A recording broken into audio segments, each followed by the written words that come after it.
es arrivé aux États-Unis à partir d'un certain visa, mais malheureusement, après certaines situations, tu es devenu un immigrant illégal. Tu te poses la question de savoir, mais comment est-ce que je peux faire pour changer ma situation? Est-ce qu'un jour, je peux devenir un immigrant légal? Est-ce que si demain, j'ai eu une opportunité, par exemple, j'ai joué à la DV Loterie étant sur le territoire américain, est-ce que je peux avoir la possibilité de changer mon statut?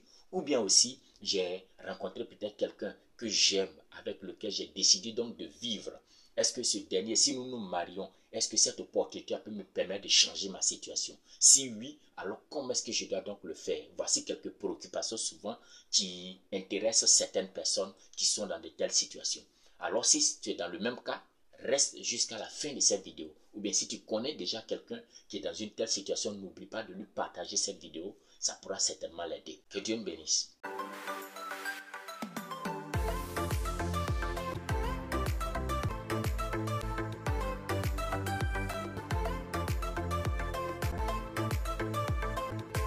Shalom, shalom, moi c'est le frère Joël Kwame. C'est avec un réel plaisir d'être avec vous sur ma chaîne Dieu dans nos affaires. Ici, nous touchons le cas de la DV Loterie, l'immigration dans sa généralité, l'insertion aux États-Unis, mais aussi en passant à la citoyenneté. La particularité que nous avons sur notre chaîne, c'est que nous montrons à tous ceux qui investissent dans leur vie, dans n'importe quel domaine, que pour réussir certainement, il faut mettre l'intérêt de Dieu dans ce que tu fais. Et tu verras la main de Dieu, tu réussiras certainement. C'est pour ça que sur cette chaîne, il y a des vidéos spécialement qui touchent le côté spirituel et qui vous montrent comment impliquer Dieu dans nos affaires. Allez-y regarder ces vidéos pour apporter des déblocages véritables. Que Dieu nous bénisse. Comme aujourd'hui je le disais, nous allons toucher un point essentiel. Il s'agit de certaines personnes qui sont arrivées peut-être à partir d'un visa visiteur. Tu es arrivé dans ce pays, on t'avait donné peut-être 6 mois. Après les 6 mois, bizarrement, après les 6 mois, tu as décidé donc de rester sur le territoire. Ça veut dire qu'immédiatement, tu deviens donc un immigrant illégal. C'est-à-dire que ta situation est irrégulière. Ou bien peut-être pour d'autres qui sont arrivés ici, par exemple par le moyen d'un visa études. Ils sont arrivés dans le but d'étudier. Mais arrivés ici, ayant des difficultés financières, n'ont pas pu continuer les études. Et à cause de cela, leur visa leur a été donc arraché. Ils sont donc devenus des immigrants illégaux ici sur le territoire américain. Mais chaque jour, vous entendez ici, oh, telle personne a eu la DV Loterie et est rentrée au pays. Oh, telle personne est arrivée ici par le moyen, par exemple, de tel fiancé, ainsi de suite. Voici peut-être que toi-même un jour, tu as eu l'occasion de rencontrer quelqu'un dans la rue, peut-être que avec lequel vous êtes donc tombé amoureux, vous avez décidé peut-être de vivre ensemble. Vous avez donc peut-être décidé aussi, à la suite de votre mariage, de changer de statut. Mais je m'en vais vous dire comme ça que lorsque tu es dans une telle situation, il faut reconnaître qu'il est vraiment difficile pour une personne immédiatement de pouvoir changer son statut en quittant le cadre de l'illégalité pour aller donc dans la légalité. Il faut suivre les processus avant que cela ne puisse atteindre. Je m'avais dit à partir de cette vidéo que cela n'est pas impossible. Peut-être que tu es arrivé dans ce pays, tu ne peux pas aller à l'école, tu ne peux pas obtenir de façon officielle du travail dans ce pays. Et si même tu obtenais un travail en dessous, c'est-à-dire on appelle ça ici underground, tu obtenais un travail en dessous, alors tu es peut-être souvent sous-payé. Tu travailles durement, mais tu es payé en deçà des efforts que tu fournis. Et aussi souvent même tu es obligé souvent de subir tout ce qui est comme souffrance, tout ce qui est comme mauvaise humeur des employés ou bien même des choses. Tu ne peux pas changer d'emploi en tant que tel. Il y a beaucoup de situations. Si tu as besoin de pouvoir peut-être vivre dans un appartement, tu es obligé souvent de prendre les papiers de quelqu'un pour pouvoir louer l'appartement et vivre en dessous de ce nom. Vous voyez un peu, il y a beaucoup de complications de cette façon qui souvent adviennent lorsque tu arrives dans ce pays et que tu n'as pas de papier. Lorsque tu arrives dans ce pays et que tu es en situation irrégulière, tu es en situation illégale. Alors, si tu étais donc dans une telle situation, bien que quelqu'un, peut-être autour de toi, un ami, un parent, un frère, était aussi dans une telle situation, mais souhaiterait réellement changer son statut, je m'en vais vous dire que les États-Unis donnent l'opportunité à toutes ces personnes qui étaient en situation irrégulière de pouvoir demain changer ce statut. Vous devez comprendre qu'aux États-Unis, ou bien pour toutes les situations un peu compliquées dans l'immigration, il y a ce qu'on appelle le waiver. Le waiver, c'est une forme d'application, c'est une forme de demande que vous allez toujours effectuer auprès du gouvernement pour leur demander soit peut-être une faveur dans un domaine précis. Par exemple, comme je donne un exemple dans cette vidéo, tu es arrivé ici avec peut-être un bon visa, mais à la suite de cela, tu es devenu donc illégal. tu as la possibilité, tu as peut-être que le bac, tu es arrivé aux États-Unis, tu as donc la possibilité peut-être de jouer à la développerie comme ceux qui sont dans ton pays.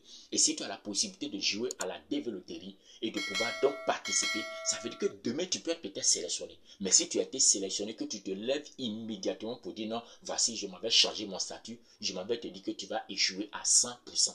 On ne te permettra pas de changer ton statut. Pourquoi? Parce que pour eux, tu as violé la loi américaine. C'est pareil également aussi pour tous les autres cas. Quelqu'un dit par exemple, il vient ici avec un visa fiancé. Dès le moment où il arrive, non, normalement dans les 3 mois, il devait se marier. Il ne se marie pas. Donc ton visa t'a été arraché. Du moment où tu es donc illégal, même si demain tu rencontres quelqu'un encore qui est aussi, qui est peut-être américain, quelqu'un peut-être qui a la green card, même si tu te maries, que tu fais la demande, on ne te donnera pas. Pourquoi? Parce que tu as violé la loi américaine. Donc si tu étais dans une telle situation et que peut-être Dieu t'a fait la grâce, tu peux participer peut-être à la développerie depuis ici et que demain tu as été sélectionné ou encore tu as rencontré quelqu'un avec lequel tu as décidé de vivre et pour lequel donc vous êtes marié, avec lequel vous êtes marié et tu as décidé donc de changer ton statut, je m'en vais te dire qu'il y a un élément très important à faire d'abord. Cet élément-là est très très primordial. C'est important parce que ça va donc permettre au gouvernement, à l'immigration, donc de pouvoir effacer le tort que tu as commis en violant la loi de ce pays sur l'immigration. Donc cela on appelle aussi le waiver application. Tu vas donc faire une demande. C'est un formulaire qu'on appelle le I-601A. Lorsque tu vas remplir ce formulaire, il y a beaucoup d'instructions que tu vas suivre. Donc de là, si tu es dans une telle situation que tu souhaiterais par exemple être épaulé, n'oublie pas donc de nous contacter sur le www.dieudansnosaffaires.com. Vous partez sur ce site, vous aurez donc l'occasion de rentrer en contact avec nous. Donc également, comme je le disais, tu vas donc faire cette application, tu vas suivre les instructions, tu vas regrouper tous les dossiers qu'on te demandera donc de réunir.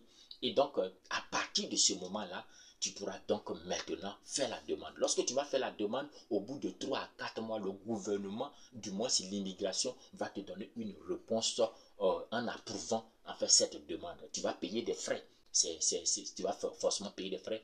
Donc, lorsque tu vas finir de remplir tous ces critères que tu vas soumettre, l'immigration va t'apporter une réponse après 3 à 4 mois. Lorsqu'ils vont te répondre, c'est pour te dire soit peut-être on t'a pardonné. Du coup, dès le moment où tu reçois donc cette réponse, alors donc tu peux immédiatement faire la demande du changement de ton statut. Si tu avais été par exemple sélectionné à la développerie, ça veut dire que étant déjà sur le territoire américain, tu ne vas pas aller remplir la DS 260, tu vas aller au niveau du KCC. Donc toi, tu n'es pas concerné parce que tu es déjà sur le territoire américain. Donc toi, ce que tu auras à faire, c'est tout simplement aller changer ce qu'on appelle le changement de statut. Tu vas changer donc ton statut et tu vas donc devenir un citoyen, donc à la suite de cela, un citoyen légal. Ils vont t'appeler à la suite, tu vas aller donc au niveau de l'immigration, tu auras ton interview et tout va se passer ici. Mais la procédure, étant donné que tu es déjà ici, tu n'as donc plus besoin donc de remplir ce qu'on appelle les D260. Je vais faire une vidéo spécialement pour ceux qui sont aux États-Unis et qui ont reçu qui ont été sélectionnés à la développerie.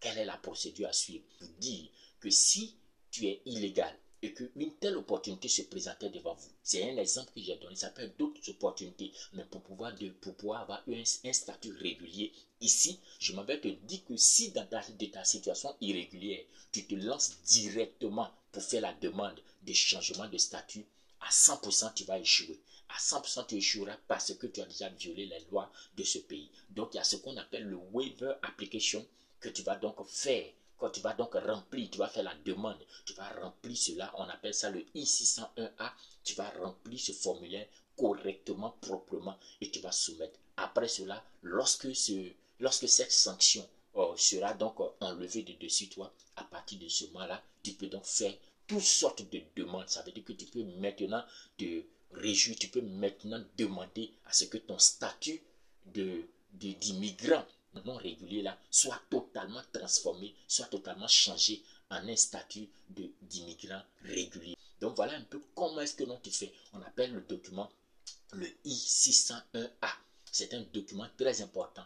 Donc si tu connais un de tes frères, une de tes soeurs, un parent qui était dans une telle situation, sache également que non, il y a la possibilité donc de pouvoir quitter le statut d'illégalité pour arriver donc au statut de la légalité. C'est très très possible aux États-Unis. Si tu sais donc très bien faire cela, alors donc n'oublie pas, va et profite donc d'une telle situation. Voilà, donc voilà ce que j'ai voulu donc préciser à partir de cette vidéo. Parce que beaucoup de personnes m'ont écrit en inbox et m'ont dit, mais tiens, je suis venu aux États-Unis ici, normalement avec les études, je n'ai pas pu aller aux États, je n'ai pas pu continuer les études. Aujourd'hui, je me débrouille là, mais est-ce que je peux jouer à la développerie?